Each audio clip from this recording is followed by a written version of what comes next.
こんにちは、編みちくラボのゆみです。今日はこの猫耳ボンネットの編み方を紹介したいと思います。今回作った、このボンネットはちょっと頭の大きさってかなり個人差があるので、一概に何歳ぐらいっていう風に言えないんですけど、今私の娘が生後半年で、娘のサイズよりも結構大きめ、来年ちょうど良くなるんじゃないかなぐらいのサイズで作っています。で、ニット帽の場合はおでこの周りこうやって測ってサイズを決めるかなと思うんですけど、今回の形ってちょっと通常のビーニーとは形が違うので、この頭周りこっちの大きさでだいたいこれぐらいっていう風に参考にしていただいた方がいいかなと思っています。今回のこのニット帽は頭をだいたい顎の高さから頭のてっぺんを通って反対側の顎のあたりまで来た時に34センチっていうサイズを目指して作りました。耳がある関係で、ジャストサイズじゃないとあんまり可愛くなくなっちゃうんですよね。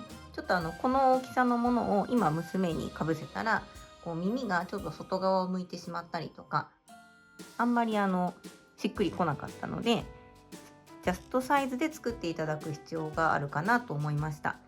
今回の動画ではこのサイズをそのまま編んでいく工程を紹介するんですけど、使う毛糸と作りたい大きさに合わせて何目何段で編んだらできるようになるかっていうのを計算できるシートと、作り方の手順をまとめたダウンロードパターンを、ご用意したいと思ってますので、ちょっとそちらは追って公開するような形になるとは思うんですけど、違うサイズであと違う糸で編みたいっていう方はそちらをご利用いただければと思います。で、今回使った糸はケイトピエロさんのラフという糸です。これは先日発売されたトップダウンで編むイージー V ネックベストの、キットで使用した糸になります。コットン 55% のウール 45% で1玉が 40g122m の糸になります。で、この糸を1玉使ってこのボンネットが1つ編むことができます。で、使用した針は、今回私は7号の棒針を使いました。この糸を、7号で編んでメリヤス編みの 10cm 四方のゲージが20目29段になっています。で、使った針は、60cm の7号輪針、それとこういう両開きほつれ止めですね、こちらを1つと、あとはこういったパーカーですね。それから、5号のかぎ針を使いました。かぎ針はなくても、編むことはできるんですが、ちょっとやりづらい工程のところをこのかぎ針を使うことで快適に、安全に編めるようになるので1本あるといいと思います。それとボタン、これは多分 15mm のサイズだと思います。ボタンを1つで、ボタンはお洋服のスペアとかでついてきたのをちょっと取っておいて、1個だけ使う作品にもしかしたら使えるかもと思って用意しといたものの中から、ちょうどいいサイズと色が合いそうなものを選びました。あとは、とじ針とハサミがあれば OK です。で、今回のこの猫耳ボンネットはいつも私が紹介している作品に比べると手順が多めになってます。なので、少し棒針編みに慣れてきた方におすすめです。もし棒針編み初めて挑戦するっていう方は、ネックウォーマーなど本当に初めての初めてでも完成させられる作品も紹介してますので、まずはそういった作品でちょっと慣れていただいてから挑戦していただくといいかなと思います。それでは、作り目から始めたいと思います。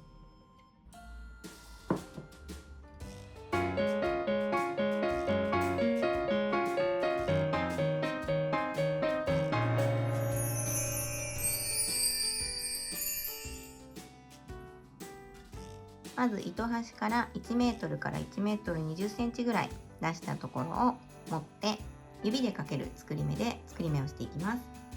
今回は68目作ります。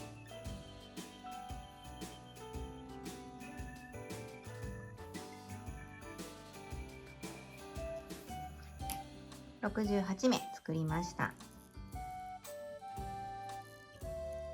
そしたら編み地を返して2段目裏から編む段です。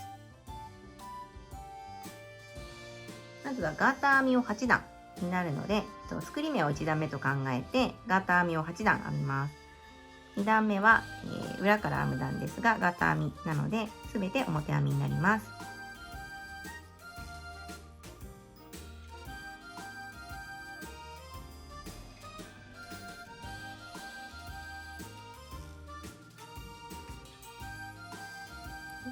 2段目が編めました。編み地を返して3段目またすべて表編みです。でこれを繰り返して8段になるまで続けます。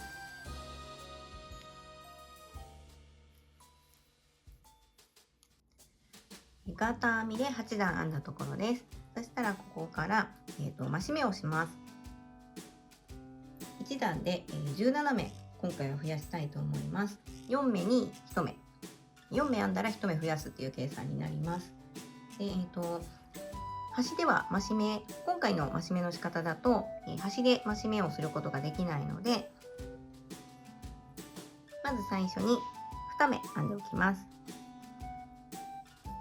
そして掛け目をして表編みを4目、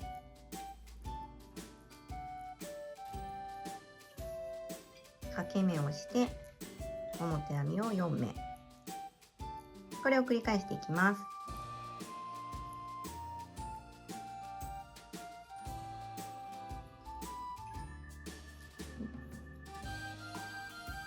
これで17回68目の目の中に17回掛け目をしたことになります。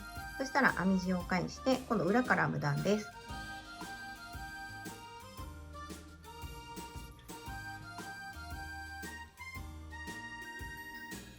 まず先ほどの段で表編みをしたところは普通に裏編みをします。そして掛け目が出てきたらこれをねじりながら裏編みします。左の針にかかっている糸の向こう側からこのように針を入れて糸をかけて向こう側に針を戻します。これでねじって裏編みが編めました。そしたらまた、先ほど表編みだったところは普通に裏編みをして掛け目が出てきたら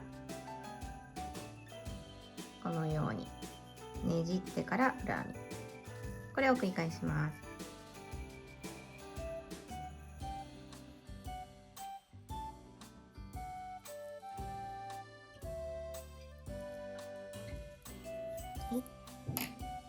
2段目が編めました。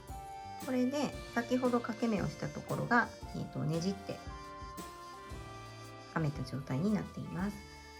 そしたらここから最初の掛け目をした段を1段目と数えて、全部で6段になるまでメリヤス編みを編みます。次の段が3段目になります。で、耳の位置を決めるための印を次の段で入れます。まず28目表編みします。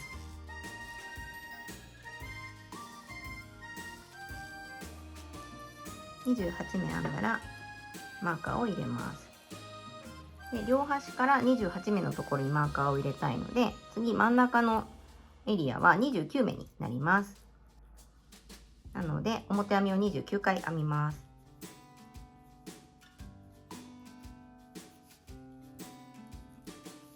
はい、29回表編みしました。そしたらまたここで印を入れて残りの28目も表編みです。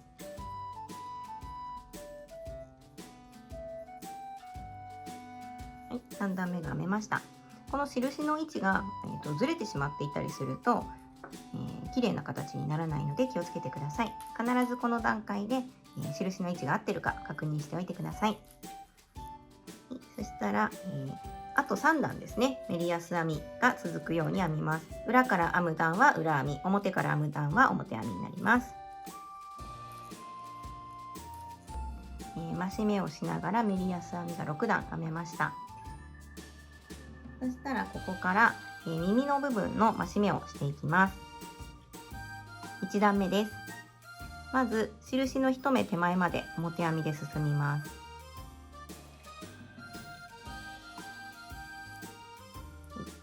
印の1目手前のところまで来たら、ここで右増し目をします。この針にかかっている目の1目1つ下の段のこの右側の糸、これを拾うように針を入れて糸をかけて出していきます。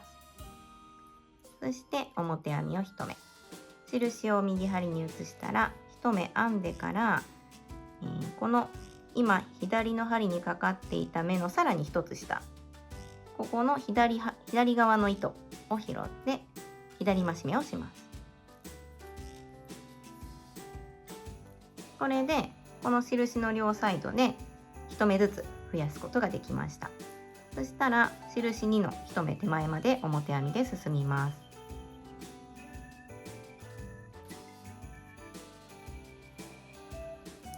2つ目の印の1目手前まで来たら、またここで右増し目を1目、表編み、印を右針に移して表編みを1目、左増し目を1目で、残りの目を表編みです。これで1段で4目増えた形になります。そしたら編み地を返して2段目裏から編む段です。裏から編む段ではすべて裏編みです。マーカーもその場所をキープするようにそのままその場所に入れておいてください。そしたらここから1段目と2段目の編み方を交互に繰り返して全部で24段になるまで続けます。増し目をしながら24段編んだところです。そしたらここから、増し目なしでメリヤス編みを4段編みます。表から編む段はすべて表編み、裏から編む段はすべて裏編みです。これで耳のところが少し丸いシルエットになって可愛くなると思います。では4段編んでいきます。メリヤス編みを4段編んだところです。そしたらここから、耳のところを引き抜き剥ぎしていきます。今まで編んできた糸は一旦ここでカットします。そしてまずこの両端から28目のところに最初印を入れたと思うので、パーツとしては28目、29目、28目になるように耳のところを引き抜き剥ぎします。でまず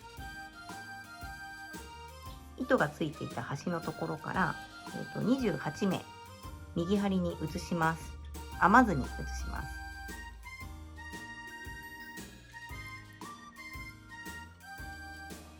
28目移しました。そしたらこの印の手前に、増し目をした数増えているはずなので、印の手前に12目あるはずです。2、4、6、8と12。この12目を、ほつれ止めなど別の針とかでもいいですに移しておきます。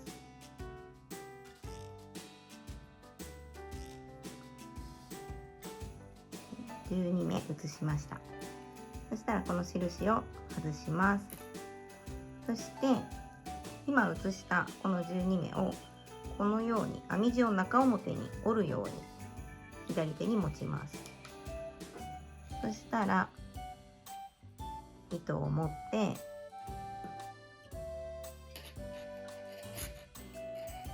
かぎ針を使って引き抜き剥ぎをしていこうと思います。棒針でももちろんいいんですけど、結構滑りやすいので目を落としたりしやすいので、なるべく編みやすい道具を使うのがおすすめです。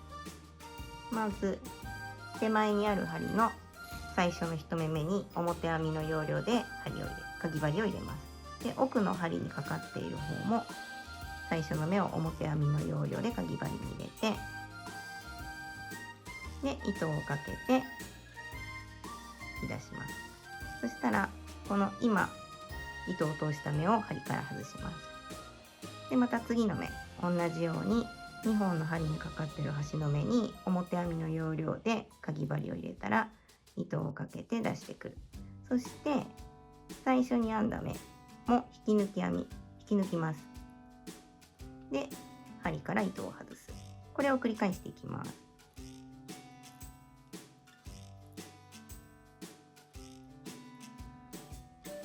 目を落とさないように気をつけてください。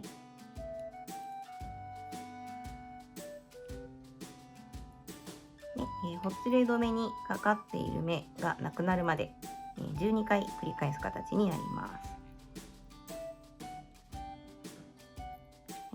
で12目分引き抜きはぎをしたら1目鎖編みをして糸を切って引き抜いておきます。これで耳が1つできました。そしたら次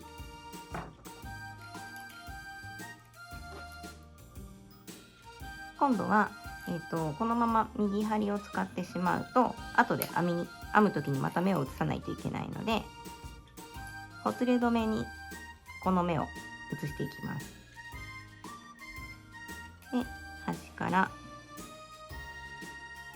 目を全部移します。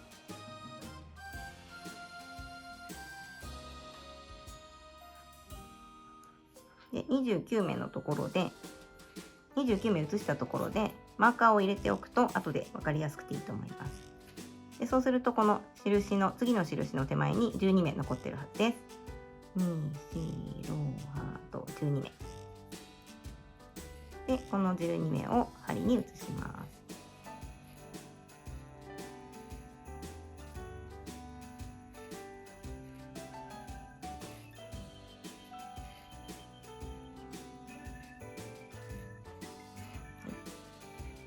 そしたら次のマーカーを外して先ほどと同じようにこの印のところに印の手前まで引き抜き針をします。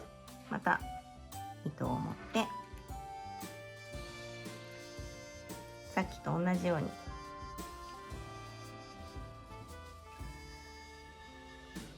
引き抜き針をしていきます。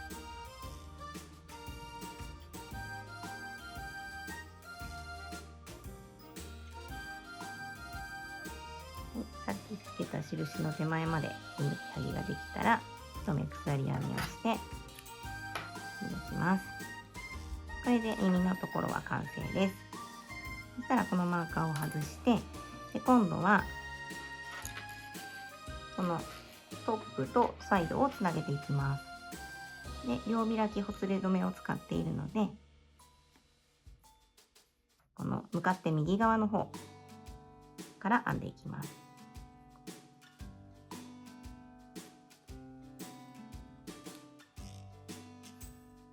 また糸を持って1段目表から編む段です。最初の目を滑り目します。そして表編みで進んでいきます。で残り1目になったところでこの目と、サイドの端の目を右上2目一度します。まずトップの最後の目を表編みの要領で右針に移します。そしてサイドの最初の目を表編みの要領で右針に移します。そしたらこれを一緒に2目一度で編みます。編み地を返して2段目裏から編む段です。でここがすごい緩みやすいところなのでこの時にちょっとですねこの左の針にかかっている2つ目の目の根元のこの糸を少し引いといてあげるとちょっと綺麗になります。でもあんまりギュウギュウ引くと今度編み地がボコボコになっちゃうので気をつけてください。そしたら最初の目を右針に滑らせて裏編みをします。またトップが残り1目になるまで裏編みで進みます。トッププの目が残り1目になったところです。そしたらこの先ほどの段で滑らせた目になるんですけど、これとサイドの最初の目を、2目一度で編みます。2目一度で裏編みします。これで2段目が編めました。そしたらまた編み地を返して3段目です。最初の目を滑り目、そしてトップが残り1目になるまで表編みです。この編み方を交互に繰り返していって、サイドが全部つながるまで続けます。サイドがそれぞれあと1目っていうところまで来ました。そしたら、表から編む段はこれまで通り編みます。そしてトップの最後の目とサイドの目を右上2目一度で編みます。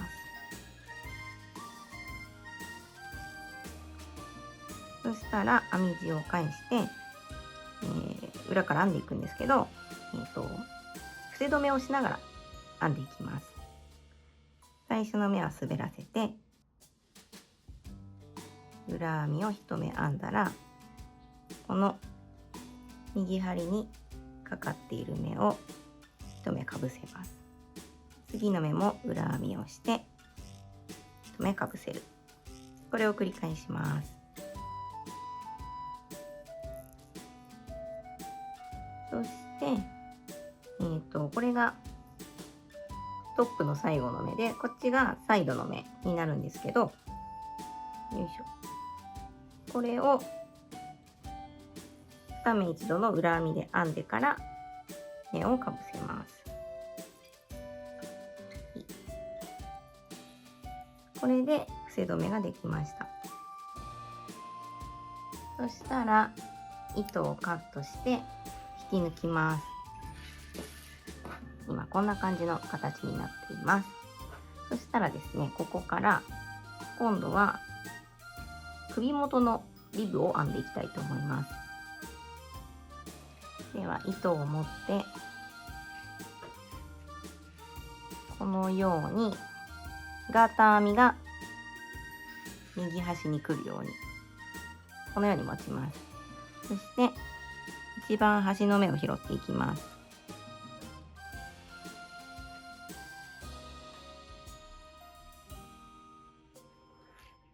編み地に針を入れて糸を引き出します。2段に1目拾っていきます。1目拾ったら次の段を飛ばして、その次の段3段目に針を入れて目を出す。で次の段を飛ばしてまた3段今度は5段目に針を入れて糸を出す。これを繰り返していきます。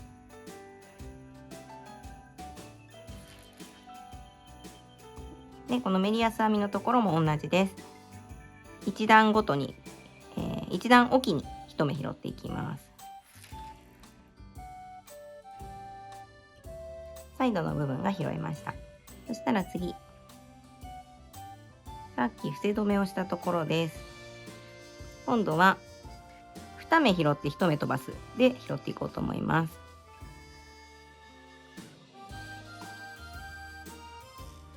2目拾ったら次の目を飛ばしてまた2目1、2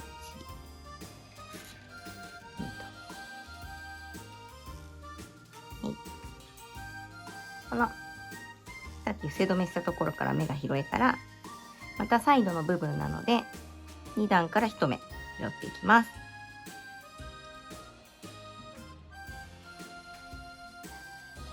一番端の段は拾っといた方が綺麗に仕上がるので拾います。でこの時点で奇数になっていれば、次の段から編む1目ゴム編みが綺麗につながるので、もし偶数だったら1目増やすか減らすかして調整してください。そしたら 2段目裏から編む段です。裏編みを1目編んで表編み裏編みと交互に編んでいきます。一番端の目が、裏から見た時の裏編み、表から見た時の表編みになるように一目ゴム編みにしていきます。で、目の数を奇数にしているので、両端が、表から見た時に表目になるはずです。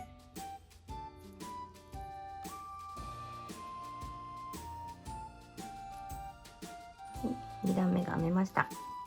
編み地を返して3段目表から編む段です。であとは、一目ゴム編みが続くように表編みと裏編みを交互に繰り返していきます。これで、最初の広い目の段を1段目と数えて、6段一目ゴム編みを編もうと思うんですが、6段目裏から編む段で、伏せ止めをしながら留めていきたいと思います。なので、5段目までですね、一目ゴム編みを続けます。ここの長さは調整していただいて大丈夫です。今5段編んだところです。編み地を返して6段目裏から編む段です。伏せ止めをしていきます。まず裏編みを1目編んで、次の目を表編みしたら、最初に編んだ目をかぶせます。そして次の目をまた、裏編みのところは裏編みで編んで、1つ前の目をかぶせる。表編みのところは表編みで編んで、1つ前の目をかぶせる。これを繰り返していきます。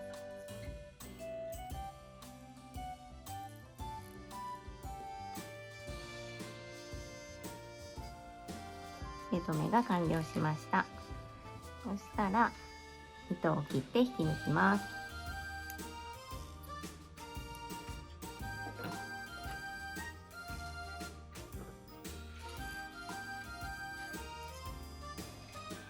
はい、これでこんな形になりました。あとは顎紐をつけるだけです。顎紐は何か別で紐を編んでからつけてもいいですし、編むのがめんどくさかったり、可愛いリボンがあったりすれば、リボンとかを縫い付けてもいいと思います。今回はある材料で作る方法として、顎紐をガーター編みで編みたいと思います。今編んだこの一目ゴム編みのところから5目拾います。ここの目数は必ず奇数にする必要があります。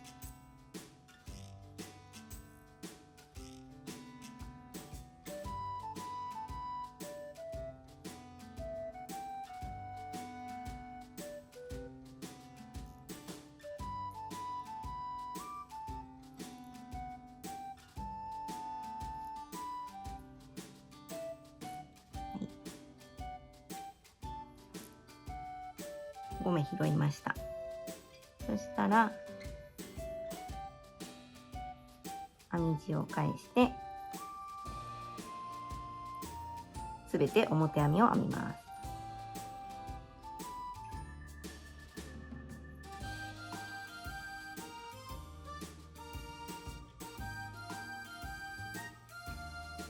であとはひたすら、表から編む段も裏から編む段も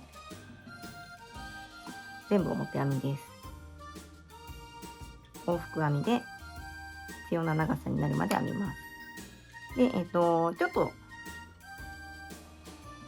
最後1センチぐらいのところで、残り1センチぐらいのところでボタンホールを作る必要があるので、とりあえずここの長さ、だいたいこのくらいからっていうところまでとりあえず編みます。お子様に実際帽子をかぶせてみて、で、紐の長さは決めてください。結構骨格とかによってもだいぶ変わってくるので、実際にかぶせて確認するのが一番いいと思います。ガーター編みを編み進めてきて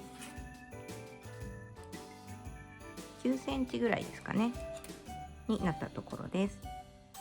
ここでボタンを通すための穴を開けたいと思います。赤ちゃんの頭の大きさや形は本当に人それぞれなので、お子さんに合わせて、穴を開ける位置を決めてください。そしたらまず表編みを2回編みます。そして1目掛け目をしてから次の2目を左上2目一度で編みます。で最後の目を表編みです。これで穴が開いた形になります。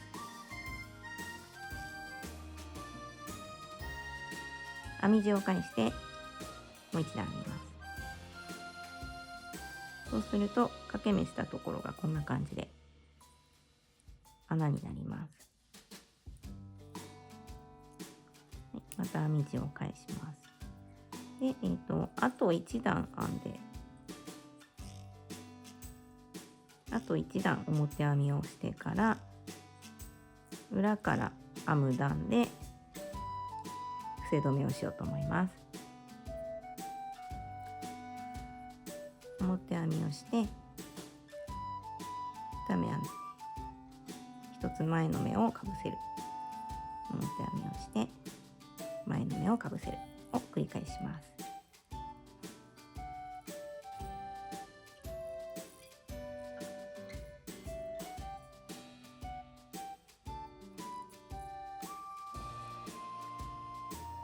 そしたら糸を切って引き抜きます。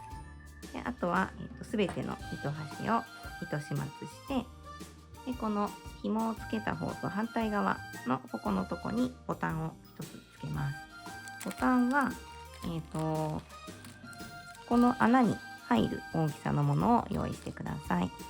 私はお洋服のスペアとかでついてきたボタンとか、あとボタン屋さんでボタンを買った時のおまけのボタンとかを取っておいて、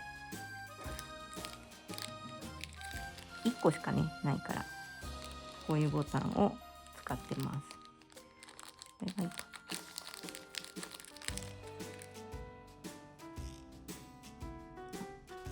つける前に通るか確認してからつけてください。編んだものにボタンをつける方法は以前カーディガンの動画の中で紹介しているので、わからない方はこちらご参照ください。耳の後ろに大きく穴が開くので、ここの、糸処理、糸始末の仕方を紹介しておきます。編み地をよく見ていただいて、この目とこの目とこの目を通るように、この穴を縮めるようにぐるっと一周糸を通します。まず最初にこの目にこの向きで、次に隣の目にこの向きで、そしてこの目にこの向きで入れて、この目にこの向きで入れます。